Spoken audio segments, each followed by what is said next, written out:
que a primeira pergunta é importantíssima, né? Porque nós estamos falando de volume de produção. E eu diria para você o seguinte, o volume de produção, nesse momento, não é tão importante. Eu vou dizer, mas por que não é tão importante? Por quê? Porque o consumo nos Estados Unidos, que é o maior mercado do nosso segmento, de longe, muito maior, ele está num novo patamar, né? Houve aquela super procura, uma demanda excessiva nos anos de 20 e 21 por conta da pandemia e de outros elementos que aconteceram nos Estados Unidos, né? E no mundo inteiro, por conta da pandemia, não só nos Estados Unidos. Então, houve um boom no consumo. Agora nós estamos vivendo um normal, que evidentemente nunca será aquele normal antes, do pré-pandemia. É um novo normal. Agora, por que volume de produção não é importante? Hoje, mais importante do que volume de produção é o mix de produção. Porque quando você tem uma demanda muito maior do que a procura, você escolhe aquilo que você vai entregar, né? Aquilo que te dá mais volume, que você tem no teu processo de produção uma facilidade de fazer volume. Por quê? Porque o mercado está carente de produtos. Quando você tem um consumo mais próximo da realidade, da capacidade de produção de todos os concorrentes, você tem que privilegiar o mix, aquilo que realmente o teu consumidor quer, que é o que nós estamos fazendo. Então, se você pegar os 6 primeiros meses desse ano e comparar com os 6 primeiros meses do ano passado, que era ainda no auge do boom, a gente teve aí um percentual de 1%, 1,7%, se eu não me engano, de produção a mais do que o ano anterior. Agora, se você pegar os resultados de receita líquida e margem bruta, a gente faz muito mais do que esse percentual, né? Receita líquida a gente faz 8% a mais. Depois o Sérgio entra nos detalhes dos números, que ele tem os números mais próximos do que eu mesmo tenho. Mas o importante é essa racional. Quando a gente sempre, eu uso muito esse termo aqui na Taurus, a gente tem que fazer resultado. Fazer resultado necessariamente não é fazer produção. Fazer resultado significa equalizar essa equação que nós temos aqui, né? Demanda versus procura versus processo de produção versus mix de produto. Então, a Taurus tem uma característica, nós construímos uma Taurus que tem uma característica flexível. Então, eu tenho as linhas de produção de revólveres, de pistolas, e a gente tem uma facilidade grande de mudar esse mix, né? Historicamente, o mix de pistolas, nos últimos 2 anos, o mix de pistola foi muito maior do que o mix de revólveres. Por quê? Porque o boom foram nas armas de polímero, né? A pistola, você tem um processo de produção muito mais rápido do que o revólver, porque são processos automatizados. O revólver é mais artesanal. Ainda assim, a gente, de um mês para o outro, a gente mudou completamente o mix de produção da companhia e conseguiu entregar margens melhores. Então, a gente teve receitas melhores, por quê? Porque esses produtos têm um valor agregado maior, né? E margens melhores também. Então, mix de produto é mais importante do que volume de produção. Outra coisa, novos produtos. A gente tem a Taurus, né, o nosso Centro Integrado de Tecnologia e Engenharia, tem uma grande capacidade de desenvolver novos produtos com novas tecnologias, como grafeno, outras coisas. Depois a gente entra num capítulo aí de tecnologia. E isso também te dá um volume, um valor, agregado muito maior para os teus produtos. Então, eu diria para vocês que hoje a gente está muito mais preocupado em mix para atender aquilo que realmente o cliente quer, com mais valor agregado em termos de lançamento e de novas tecnologias. O Sérgio, eu queria que o Sérgio depois complementasse a minha resposta, eu acho que ele deve ter aí, procura aí, Sérgio, o aumento de preço médio em real, só para a gente, eu não tenho na mão aqui, mas enquanto eu falo, você consegue levantar aí. A gente se preocupa, de novo, eu não preciso aumentar a minha margem aumentando o preço, né? Eu preciso lançar produto com maior valor agregado, com mais tecnologia, para que o cliente pague um pouco mais por isso, e não por reajuste de preço, por inflação. Então, essa é a nossa estratégia hoje. Primeiro, não dar desconto, não promocionar para conseguir fazer volume, pelo contrário, ao invés de fazer volume, vamos fazer novos produtos com novas tecnologias e um mix mais rico de produto, né? E, por outro lado, ao invés de eu aumentar o preço hoje, porque quando você tem uma demanda que está menor ou que está regulando com a oferta, é um risco você aumentar preço. Então, eu prefiro oferecer um produto com valor agregado maior e melhorar o meu ticket médio por produto e não por preço.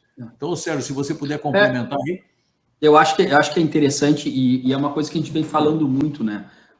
Eu gosto muito, a gente colocou até no release o preço médio, o crescimento do preço médio da Taurus, né? Desde 2018, quando começou essa administração até agora, e a gente vai de R$ 708 para 1.236, crescimento de mais de 15% ao ano. Mas eu acho que o número mais importante que a gente tinha no mercado americano, que sempre foi um questionamento muito forte, até que ponto a gente poderia ganhar market share nos Estados Unidos e crescer o ticket médio.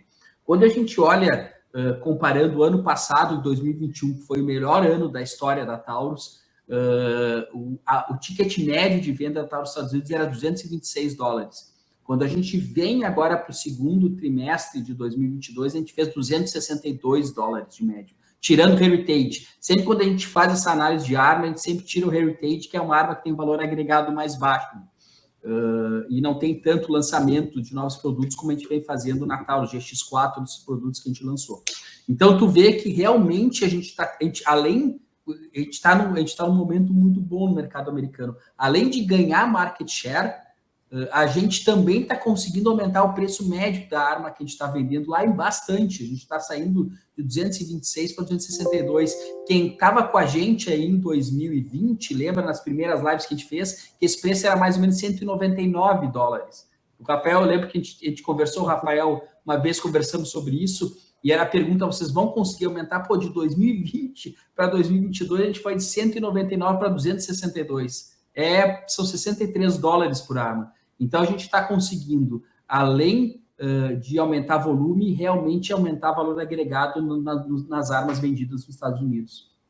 Na verdade, até foi um pouco melhor, né, do que 60%, Rafael. O que eu acho, assim? A tendência é ele ser...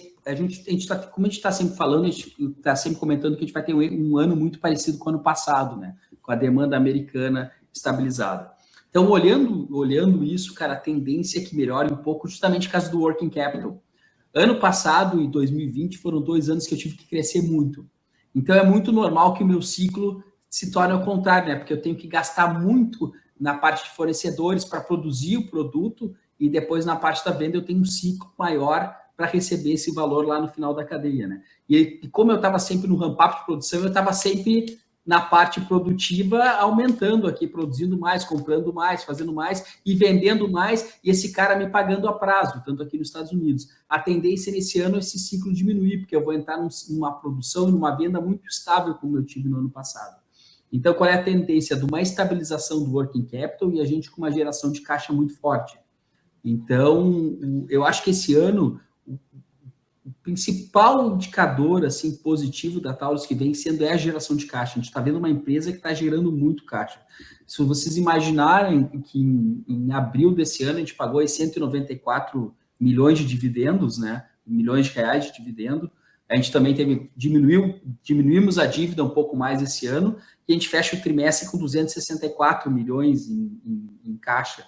Então, é uma empresa que gera muito caixa e essa vai ser a atuada do ano. Eu acho que a geração de caixa vai ser extremamente importante para a companhia e eu acho que pode trabalhar 60, até um pouquinho mais, Rafael.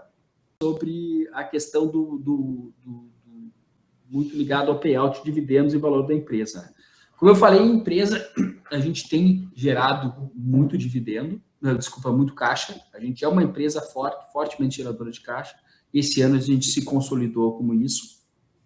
A gente tem um plano de investimento realmente parrudo, né? Como o Salles comentou, a gente tem feito uma modernização muito grande da fábrica, só que a gente vai entrar num período agora que a gente começou a olhar muito também para o mercado financeiro para captar, para a gente financiar esses investimentos. Então, a gente tem falado com o FINEP, a gente está com uma conversa muito, muito boa com o FINEP, a gente tem conversado com outros bancos, então a ideia é que também a gente tem uma alavancagem hoje muito baixa.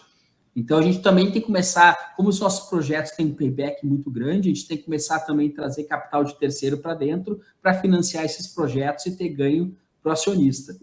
Então, a gente pretende financiar parte desses investimentos, o que provavelmente vai fazer com que eu consiga ficar com mais dinheiro em caixa. E o que a gente vê lá para frente, né, Rafael? Ano que vem, a gente pretende fazer um programa de recompra de ações, à medida que a gente tiver agora, conseguir fazer as reservas legais, porque ano passado a gente distribuiu todo o lucro, né? Esse ano, como a gente vai ter, não vai precisar bater os prejuízos passados, como a gente teve no ano passado, a gente vai ter muito mais dinheiro para fazer reservas. Então, vai dar um leque muito maior para a empresa de ferramentas aí para justamente trabalhar um pouco na ação. A recompra é uma delas, e outra coisa que a gente acha importante também é o pagamento mais recorrente de dividendos, né? Então, para evitar que, até numa das lives o pessoal brincou, caça dividendo, é o cara que compra ação ali, espera, pagou dividendo, vende. Então, à medida que eu também tiver uma distribuição de dividendo mais constante, o cara vai pensar, pô, eu vou vender agora, pô, mas a Taurus todo trimestre gera lucro e gera caixa, eles vão ter capacidade de pagar dividendo. Então, a ideia é que a gente também mantenha um pagamento de dividendo mais constantes. Então, eu acho que com essas ferramentas que a gente vai começar a utilizar a partir do ano que vem, acho que a gente vai ter uma perspectiva muito boa. E também lembrando que esse ano acaba o bônus de subscrição, né? Então, a gente vai ter a última diluição agora, porque a gente olha muito o preço da ação, às vezes não olha o valor da companhia, que nem ano passado. Ano passado, o Enterprise Value da companhia dobrou, porque além da ação ter subido, entraram muitas novas ações através da subscrição. Então, a ação se valorizou e a companhia se valorizou mais. Então, é uma coisa que a gente olhar aqui, é um movimento que acaba esse ano. Então, a gente tem bastante coisa para tentar, eu acho que com todo esse rol de ferramentas que a gente vai começar a utilizar, eu acho que é normal que a ação comece a pelo menos chegar mais perto do que o mercado hoje paga para uma ação com esses resultados, né? Que são poucas empresas que têm um resultado tão agressivo como o nosso.